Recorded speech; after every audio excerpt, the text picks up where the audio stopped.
The knock at midnight. The night was quiet. The wind moved softly through the trees. Eli sat alone inside his small cabin, deep in the forest, far from the nearest human city. A fire crackled in the old metal stove. He was reading a book when suddenly, knock, knock, knock. He froze. It was past midnight. Nobody ever came out this far. He lived alone on purpose. Eli grabbed his old rifle from the wall. He moved slowly to the door, careful and quiet. His cabin had no windows on the front, just a thick wooden door. He stood still listening. Another knock. This time softer. And a voice. Please. Open. It's me. A woman's voice. Eli frowned. He slowly opened the door, just a crack, rifle ready. His eyes widened.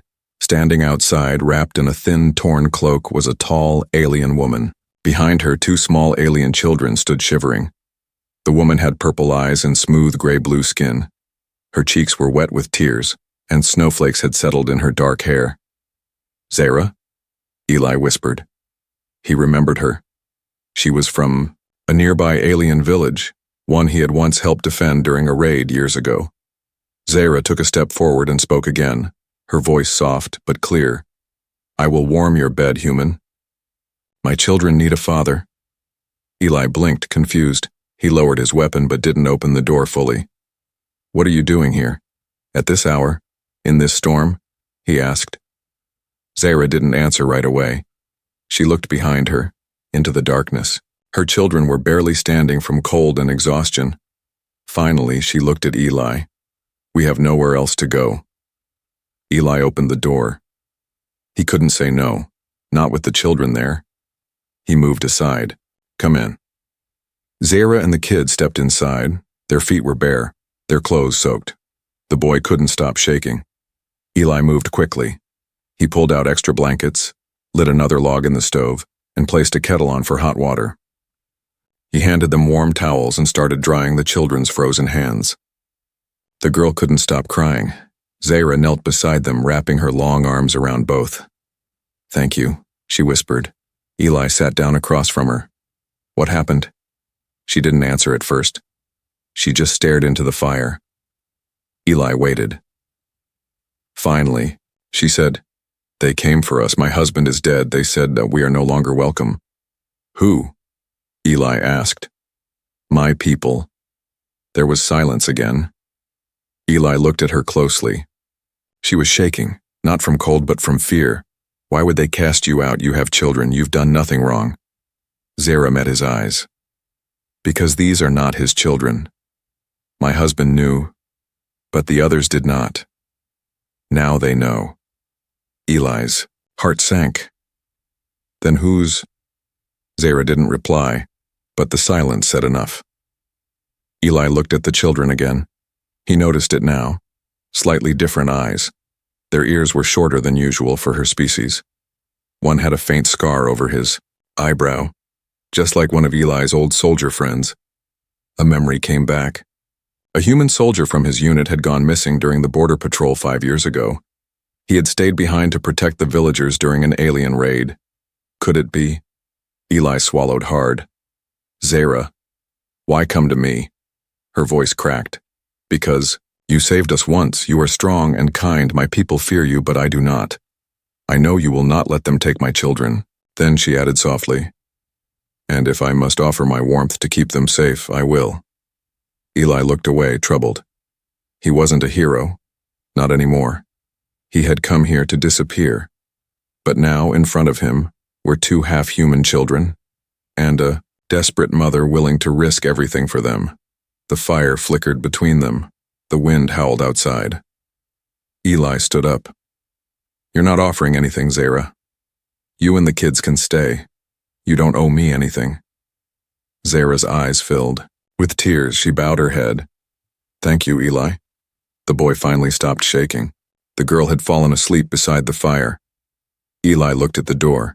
He didn't like the way she said, they came. Someone knew where she was. Someone would come again, and when they did, they wouldn't knock. The widow's story morning light came slowly through the foggy windows of Eli's cabin. The snow had stopped falling, but everything outside was still white and frozen. Inside, the fire was still burning, and the smell of hot tea filled the room. Zara sat on a floor mat with a blanket around her shoulders. Her children were sleeping beside her, finally warm. Eli stood near the stove, pouring tea into 2 metal cups. He walked over and handed her one. She took it carefully, nodding in thanks. They didn't speak at first. Finally, Eli sat down across from her and asked, "You should tell me everything now. No more hiding." Zara looked at her sleeping children. Then slowly she nodded. 5 years ago, she began. Our village was attacked by raiders. Fires, screams, chaos. You remember it? Eli nodded once. He had been there. He had fought in that battle side by side with a few others from his unit. Most humans left after the fighting ended, but not all. Zara continued. One of your kind stayed behind. He fought to protect us. He was wounded badly, but I helped heal him. I kept him hidden. Her voice shook slightly. His name was Marcus. Eli's heart skipped. He remembered Marcus, loyal, brave, and stubborn. He had vanished after that mission, declared missing. Everyone thought he was dead. You're saying Marcus was the father? Zara nodded. He loved the children before they were born. He promised to stay, to raise them. What happened to him? Zara looked down at her tea. Her hands tightened around the cup. He went out hunting. He never came back. A long silence followed. Eli spoke quietly. Do you think they killed him? She didn't answer. She didn't have to. Then she said something that made Eli sit straighter. The tribe found out the children were not pure, that their blood was mixed. They said they were abominations, monsters. They told me to give them up or leave. Eli clenched his fists. Your own people said this? Zara's eyes glistened. I begged them. I told them the children were innocent, but they didn't care. They said they would take them by force. I had only one choice left, to run. Eli stood up and started pacing. You think they'll come here? Zara nodded. They already followed me partway through the woods. I lost them near the river. And that's when you knocked on my door. She looked at him now, straight, into his eyes. I didn't just come for shelter, Eli. I came because you are the only human left who still remembers us. You're the only one who might fight. Eli rubbed his face, trying to think. He had left the war behind. But the war hadn't left him. And now 2 small children slept under his roof, trusting him without a word. So what happens now? He asked. Zara said, Now, we wait. They will come. Not today, but soon. And when they do, they will not ask nicely. Hours passed. The children finally woke, smiling shyly when Eli gave them bread and fruit. The boy was quiet but curious. The girl stuck close to Zara but peeked at Eli often. They didn't speak human, but they watched him carefully. Zara helped clean the cabin. She moved gently, gracefully. Every now and then she glanced out the window nervously. When evening came, Eli sharpened a blade and checked his rifle. His instincts told him trouble wasn't far off. As he worked, Zara sat beside him and spoke, in a quiet voice. I know what it looks like, me coming to you like this. But I didn't come for comfort, Eli. I came to survive. For them. Eli stopped sharpening. I know. But if you ask me to leave, I will. He looked at her. Her hands were trembling, not from fear but from being tired of running. You're not leaving, he said. I've made up my mind. Zara's shoulders relaxed for the first time since she arrived. Then, something unexpected happened. The boy walked over to Eli and held out a small wooden carving. A bird. It looked old, worn, human style. Eli froze. He had made that carving years ago. For Marcus, Zara spoke softly. He kept it always. The children play with it every day. Something inside Eli changed in that moment. Not just sympathy, not just duty. Connection. Marcus had died protecting this family. Now Eli would carry that weight. He stood up and locked the door. If they come, they'll find out what humans do when you threaten family. A father's test. The next morning, Eli awoke early. The forest outside was silent. Too silent. Even the birds were gone. Zara was already up, warming food over the fire. The children were still asleep, curled together like tiny sleeping animals. Peaceful, unaware of the danger creeping closer with every hour. Eli quietly opened his weapon box. Inside were tools from another life. Combat knife, old earth pistol, flare gun, and a few energy cells. He hadn't touched them in years, not since the war. But now, he needed them again. Later that day, a shadow crossed the clearing. Eli stepped outside. At the edge of the trees stood a tall figure, an alien elder wrapped in dark robes wearing bone jewelry and holding a twisted wooden staff. His 4 eyes gleamed with judgment. "Human," the elder said coldly. "Return the widow and her spawn. They do not belong to you." Eli didn't move. "They came here on their own. They're under my protection." The elder's mouth curled in disgust. "You were once a man of war. Do not become a man of foolish mercy." Eli's eyes narrowed. "If you come near this house again, you'll see exactly how much of that man I still am." The elder didn't flinch. He simply turned and vanished into the woods without another word. But Eli knew it was not over. Inside, Zara was waiting. "They sent the voice," she whispered. "That means they are preparing the hunters." Eli frowned. "How many will they send?" "Enough to make it look like an accident. Like wolves came in the night." That evening, Eli took the children outside. He taught them how to stay hidden, where to run if something happened. He even gave the boy a small whistle made of carved wood. If he blew it, Eli would find him. Zara watched with silent eyes filled with both fear and admiration. Later, by the fire, she said, "You teach them like they are yours." Eli stirred the pot quietly. "They are now." She smiled sadly. Even their real father never got to do that. At midnight it happened, a soft crack in the trees. Then another. Eli's eyes shot open. He grabbed his rifle and moved silently to the front door. The wind had returned, cold and biting. Then came a loud thud at the back wall. Not a knock, a hit. Eli didn't wait. He fired a warning shot into the trees. "I know you're there," he shouted. "Next shot won't miss." Suddenly, movement. 4 figures rushing through the dark, fast, silent.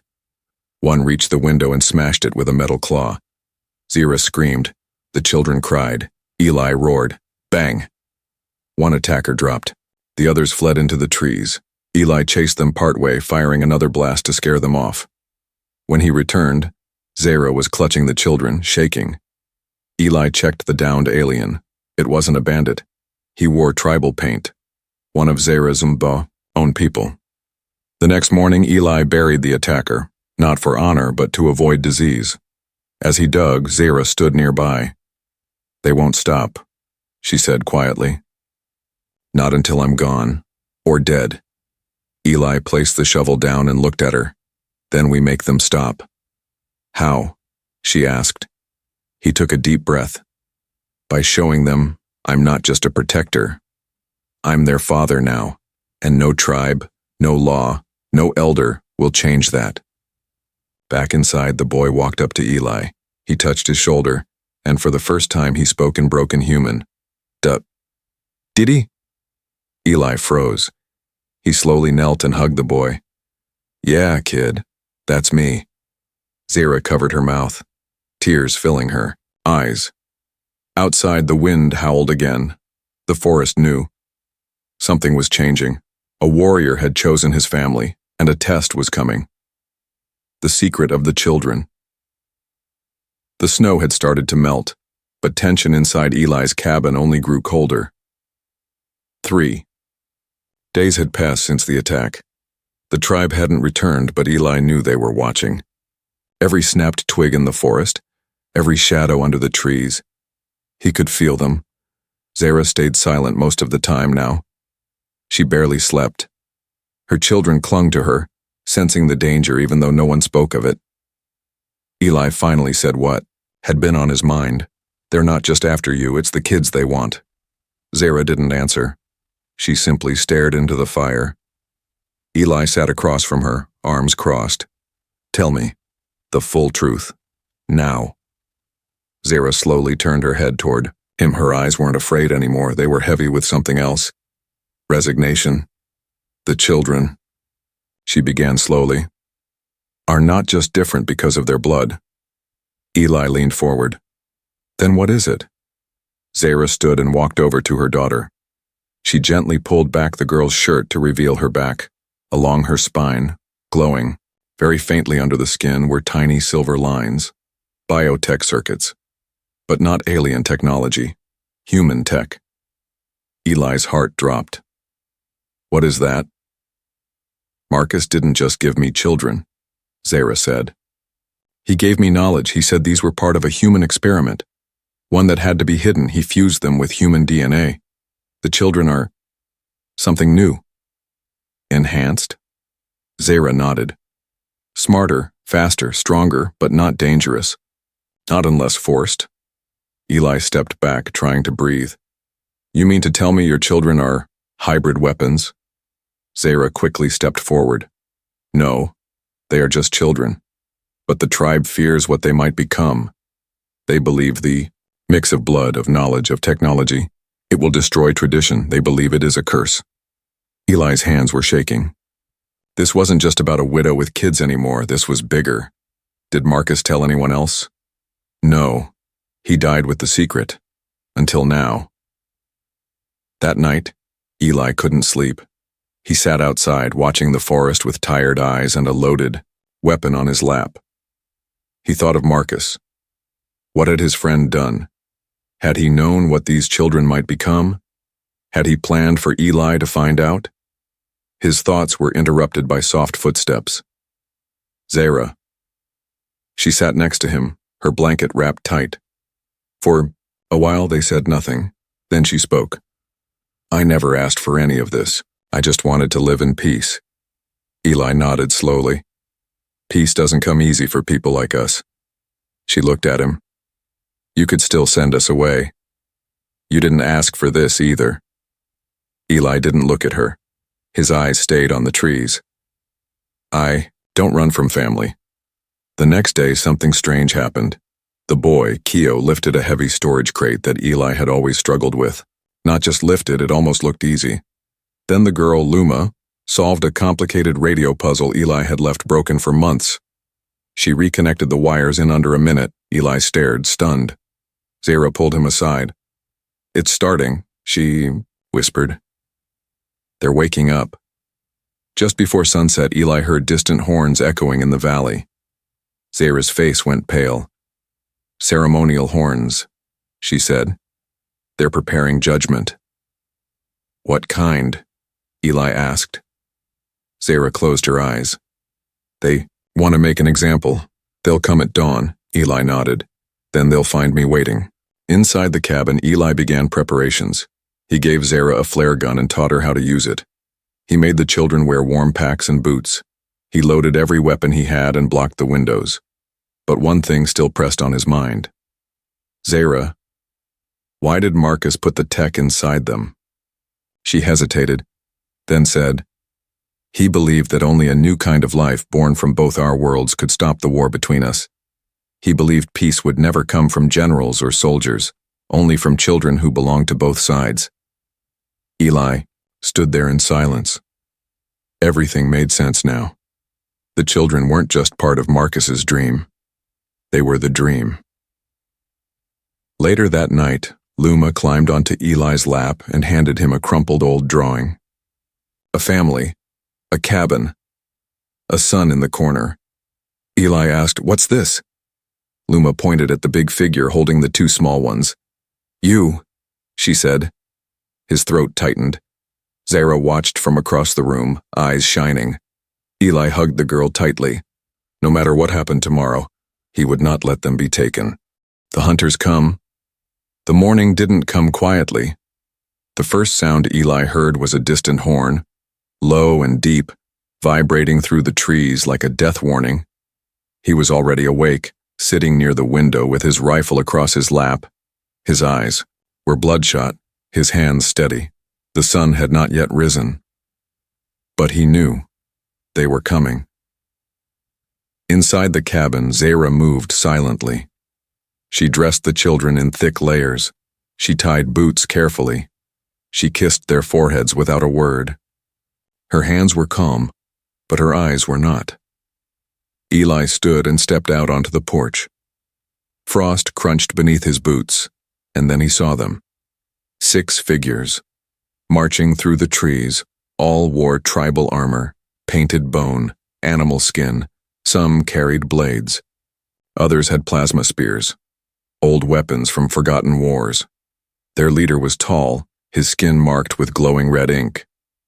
Eli walked down the steps, slow and calm, until he stood in the center of the yard. The leader raised his staff.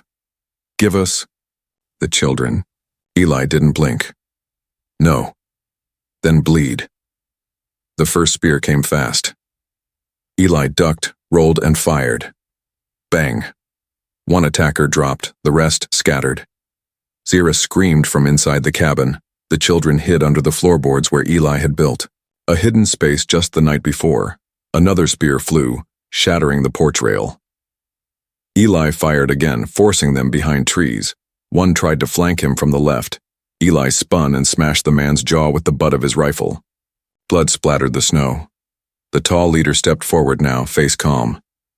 "You fight like a soldier, but you forget one thing, human," he hissed. Eli kept his weapon raised. "I never forget anything." The leader rushed him. They clashed, hard. Eli blocked the first blow with his arm. Pain shot up his bones, but he countered with a headbutt. The alien stumbled back, stunned, but another attacker jumped from the side and tackled Eli into the snow. Eli growled, punched hard, flipped the man over, and shoved his blade into the attacker's side. Breathing heavy, bleeding from his forehead, Eli stood again. 4 attackers down, but more were coming. Inside the cabin, Zara held the flare gun. The children whimpered under the floor. One attacker burst through the window. Zara turned fast, boom, and fired the flare into his face. Screams echoed. The man fell backward, burning, clawing at his own skin. Zara picked up the old pistol Eli gave her and stood in front of the children. She had made a vow. They would not take them alive. Outside, Eli was running low on ammo. He ducked behind a tree, reloaded one last energy cell into his rifle, and took a deep breath. He whispered to himself, "You chose this. Now finish it." Suddenly, behind him, he heard a soft voice. "Eli." He turned, shocked. Zara. She was holding something, a glowing blue crystal. "It's time," she said. "Let me help." Eli's eyes widened. "What is that?" Zara pressed the crystal into her chest, and her body changed. Glowing lines covered her arms. Her eyes turned bright white. "Marcus gave this to me, a final defense meant for this moment." Then she ran into battle. She moved fast, too fast. She dodged spears, kicked one attacker into a tree, and blocked a blade with her bare arm. Eli stared. She wasn't just a mother. She was a weapon built to protect her family. Together, they fought. Eli and Zara moved like shadows. 2 aliens tried to circle the cabin. Eli shot one in the leg, then tackled the other into the snow and slammed his face against a rock. Zara leapt from the rooftop and landed on the tall leader. Slamming him to the ground, he gasped, eyes wide. She pointed the pistol at his chest. "Go back to your elders," she said coldly. "Tell them the children are not weak." The leader spat blood. "They will always hunt them." Zara lowered her weapon. "Then they will always find us ready." She struck him unconscious with the butt of the gun. After the fight, Eli collapsed. To the ground, his shirt was torn, his side bleeding. Zara ran to him. "You're hurt." "Yeah," he groaned, "but we're alive." She tore cloth from her dress and pressed it to his wound. The children ran out and hugged both of them tightly. Eli gritted his teeth but smiled. You two okay?" They nodded. Zara looked at the sky. The smoke from the flare was still drifting. Upward, someone would see it, maybe other humans, maybe the rest of the tribe, but it didn't matter. Because now, something had changed. Later that evening, Eli sat with Zara and the children by the fire. His bandage was tight, and pain pulsed in his ribs, but his heart felt strangely light. The children were safe. Zara was calm, and he no longer felt like a man hiding from the world. He was a father now. Zara turned to him. "You could have let us go. You had every reason to." Eli shrugged. "I didn't want to. I guess. I found something I didn't know I needed." She smiled and reached out. Their hands touched. No words needed. Just warmth. Real warmth. Outside, the night wind blew soft and gentle. But inside the cabin, the fire of a new future burned bright, and though the stars above still hid many dangers, this family was ready for whatever came next. The proposal. The cabin was quiet now. The storm had passed. The attackers had been defeated, and the snow had finally melted into soft mud under Eli's boots. But something had changed, not just outside, but inside them all. Zara stood at the edge of the clearing. She looked up at the sky where the twin moons were rising. The light made her skin glow softly. She didn't speak. Eli watched her from the porch. He leaned on the wooden post, his side still sore from the fight. His hands were wrapped in bandages, but his grip on the mug of warm broth was steady. He didn't know how to start the conversation, but she did. They won't stop. Her voice was calm but firm. "My people, I mean, the elders, the clan, they'll say you poisoned me, that I was lost. They will twist the truth." Eli nodded slowly. "Let them talk. We'll be long gone by then." Zara turned toward him. "We can't run forever. The children need safety, stability, a name." She stepped closer. Her purple eyes didn't blink. "They need a father. Not just in the shadows. Not just at night." Eli held her gaze. Then she said it, softly, but it hit like thunder. "Make me your mate, Eli. Not just in protection, but in name, in heart, in law." Eli's chest rose and fell slowly. He looked past her, to the trees, the wind, the wild world that had taken so much from him. Then he looked back at her, the woman who had come to his door in the cold, trembling and desperate. The same woman who had fought beside him without fear. The same woman whose daughter now called him Daddy. He didn't feel lost anymore. He felt chosen. He stepped forward and placed his hand on hers. "Are you sure?" he asked. "This isn't a trade. You don't owe me anything." Zara smiled softly. "I'm not offering you my bed this time, Eli. I'm offering you my life." Inside the cabin, the children were playing near the fire. Luma giggled as her brother tried to balance a cup on his head. Zara and Eli entered together. The boy looked up and asked, "Are we leaving?" Eli shook his head. "No, we're staying. But now, we're staying as a family." Zara kneeled down and gently touched their foreheads. "He is one of us now, and we are one of him." That evening, the four of them stood outside beneath the moons. Zara took a piece of red cloth, worn, sacred, and part of her old tribal robes, and tied it around Eli's arm. "This is how my people mark union," she said. "It means protection, bond, and blood." Eli took a string from his soldier tags and tied it gently around her wrist. "This is how my people remember those they can't forget," he said. "But today, I use it for someone I choose to never forget." Their eyes locked. No fancy words, no music, just breath, warmth, presence. Two species, one vow, one family. Later that night, as the fire crackled, Zara rested her head on Eli's shoulder. He asked softly, "Do you miss them? Your people?" She paused. "No," she said after a long moment. "Because they weren't mine anymore. My children were always seen as different, unclean. But with you, I see a future where they can laugh without fear. Eli held her close. Then let's build that future. Together. Outside, the stars blinked in the sky like silent witnesses. The forest, once filled with danger, now held a sacred calm. A human. An alien.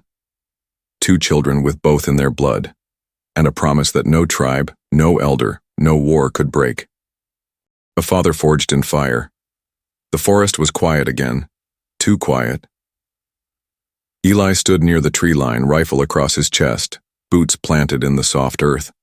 A cold wind brushed past him, but he didn't shiver. Behind him, the cabin stood tall, strong, home. Inside, Zara was with the children, packing what little they had. She knew the time had come. They couldn't hide here forever. Not after what the tribe had seen. Not after what the children had shown. Luma, the younger one, had spoken in full human for the first time yesterday. Can we go where no one wants to take us away, Daddy? Eli didn't answer right away. He couldn't, because the truth was there was no such place. Not yet, but maybe he could build it. As the sun rose, the first sound of trouble came, not horns this time, but engines, far off, but coming fast. Eli recognized the deep humming roar, tribal war skiffs, ground-hovering speeders, meant for fast raids. They weren't coming to talk, they were coming to end it. Zara stepped out of the cabin, her eyes already full of fire. The council has sent warriors. Eli nodded. How many? She paused, listening. Dozens. Maybe more, and not just males. The Blood Guard is with them. Eli's jaw tightened. The Blood Guard. He had heard of them. Elite warriors, trained from childhood. No mercy, no retreat. They were not coming to bring Zara home. They were coming to erase her. And the children. He walked back inside, sat down next to the children, took both of their small hands into his own. Listen to me, he said gently. Today may get scary, loud, but you don't run unless Mama tells you to. You stay close, you stay low, and no matter what you see, just remember, I'm not afraid, because I have you. Keo nodded with his small jaw clenched. Luma whispered, We're brave too, Daddy. Eli smiled and kissed their heads. I know. By midday, the clearing filled with dust and wind as the tribal ships arrived. Eli stood alone outside, unmoving, waiting. Dozens of armored aliens stepped out, their faces covered with ritual paint and war masks, and at the center, a tall alien female wearing red metal armor. She held a long blade, her cloak made from the skin of a mountain beast, the leader of the Blood Guard. She stepped forward and spoke in a booming voice. Human. You have taken what does not belong to you. Eli didn't flinch. They came to me. I gave them shelter, I gave them love. She tilted her head. We gave you warning. You answered with blood. He raised his chin. And I'll do it again. Her hand twitched, but she didn't attack yet. Bring out the half-bloods, now, or we burn your home. Eli smirked. You think this is just my home? Zara stepped out. Then the children. The Blood Guard murmured. Some even stepped back, because Luma's eyes glowed softly, and Keo stood taller than before, his skin faintly glowing with silver lines beneath. The evolution had begun. Zara raised her voice now. You fear them, because you do not understand them. But these children are not monsters. They are the bridge, the hope, the future. The Blood Guard leader spat. They are a disease to our blood, a shame to our past. Then your past must die, Eli said, stepping forward. And with that, the battle began. Spears flew, plasma cracked. Eli rolled to the side, fired 3 shots, and ducked behind a tree. Zara moved like light, dodging, kicking, slamming a warrior into the dirt. The children stayed behind the cabin, under a defense shield made from parts Eli had reassembled the night before. It wasn't strong, but it would hold for a little while. One warrior charged at Eli. Eli dropped his rifle, pulled a blade from his belt, and tackled the alien to the ground. He wasn't just protecting anymore, he was fighting for something real, for his children, for his mate, for his family. Zira faced the Blood Guard leader alone. Blades clashed. Grunts echoed through the trees. The Blood Guard was strong, brutal. But Zira was faster now. More focused, she blocked a heavy swing and struck back, slicing the woman's side. The leader roared and fell to one knee. Zira stepped close. "You will not touch my children." The leader looked up, blood on her teeth. "You think you've won? You think the elders will stop hunting you?" Zira looked past her. At Eli, now holding both children in his arms. She whispered, "No, but they'll learn not to chase fire with bare hands," and she knocked the woman out with a final strike. The rest of the warriors, seeing their leader fall, hesitated, and then something no one expected happened. Keo stepped forward, and he spoke. His voice was clear, strong. "We are not just human. We are not just alien. We are both. And we are not afraid of you anymore." Eli watched, stunned. Zira's hands trembled. The warriors lowered their weapons. Silence fell. Then one by one, the invaders backed away. They carried their wounded. They left their ships, and by sunset, they were gone. Eli stood in the middle of the clearing, breath heavy, body bruised, but heart burning with pride. Zira walked to his side. She didn't say anything. She didn't have to. The children ran to them. 4 arms wrapped around 2 legs. 4 hearts beating as one. Later that night, the family sat by the fire again. Zira leaned on Eli's shoulder. "They will come again," she whispered. "Then let them," Eli replied. He looked at the children. "We'll be ready, and maybe someday this fight won't be needed anymore. Maybe they'll learn. Maybe others like us will rise." Zira smiled. A world where being different is no longer dangerous. Eli kissed her head. A world where family is chosen, not judged. Outside, the stars blinked brighter than before, and the wind no longer howled. It sang, not of war, but of something new. The end.